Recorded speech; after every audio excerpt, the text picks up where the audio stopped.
world as inspiration for their inventions.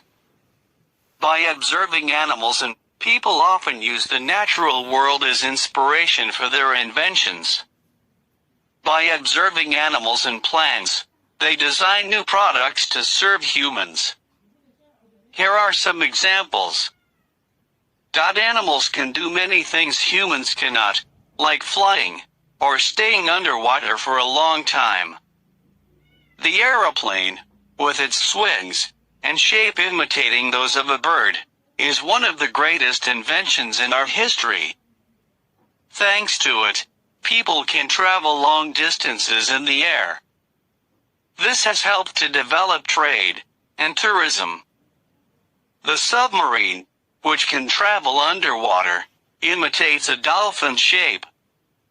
Submarines are very useful for scientists to learn about the undersea world.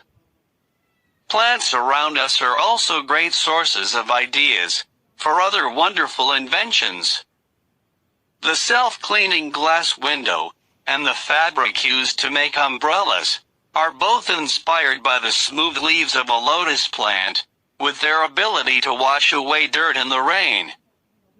Another product is Velcro. This hook and loop fastener was invented after a Swiss engineer observed how the seeds of a plant clung to his clothing. He then made two fabrics stick together, thanks to the hooks on one surface and the loops on the other. Since then, Velcro has gradually become a familiar fastener for shoes, jackets, and even spacesuits. It is definitely true that nature has inspired numerous inventions and technologies. Scientists and inventors have tried to imitate something in nature in an effort to create better, stronger, safer tools and devices for our everyday life. We did. They flew like the wind, passing birds and airplanes and knocking on the windows to spell out Merry Christmas in the frost as they flew next to them, going wherever Stanley wanted to go. They saw children who go wonderful stables full of horses, others that got starring roles in the best movies just because their parents were powerful and rich. They even met children who wished to become an eagle and fly high in the sky, or any animal they wanted, and the magic of Christmas made it all so. Stanley said because of the powerful magic of Christmas, all of these things could be theirs. Jack and Susan loved the wonderful travel and seeing so many amazing and exotic things, but finally Susan said, "Stanley, can we go home?"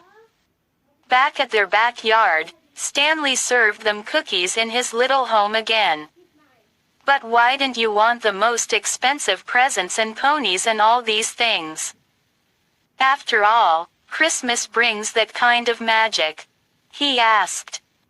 "Well," Jack said, "the more we flew, the more I knew it wouldn't be Christmas unless it was with our mommy and our daddy in our little house with regular presents. Somehow, those presents don't mean Christmas to me." "Me too, Stanley. Something was missing from all that, and that thing, whatever it is, makes Christmas wonderful. Then I know the most special present of all that will make Christmas more special than ever before," Stanley said with a big snowman smile, and he clapped his hands. Instantly Jack and Susan were in a stable.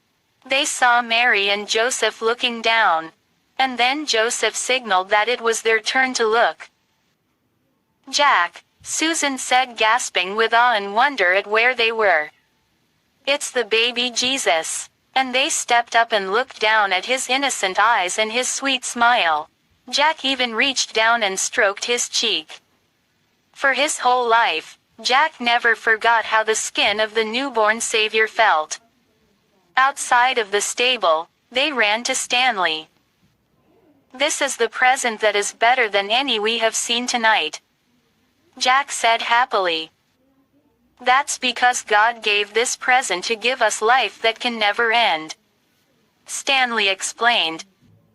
"Horses would go away, mansions would decay, toys would break, or you would grow out of all those things.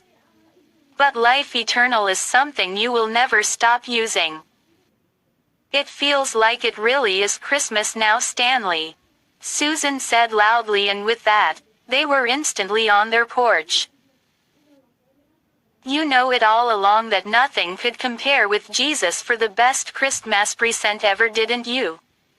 Jack said to Stanley. Yes, Jack, and I knew you knew it too.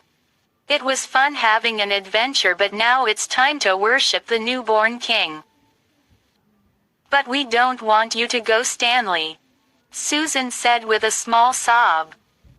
I won't be far away.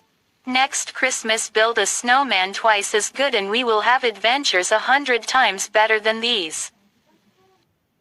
But just like this Christmas Eve, we will end each night worshiping Jesus for saving all people from their sins. Hooray! The kids shouted and they gave final snowy kisses and hugs to their wonderful friend and ran inside to get on their best Christmas outfits to go to church and truly praise Jesus for coming to fill their lives with love and the joy of Christmas every year.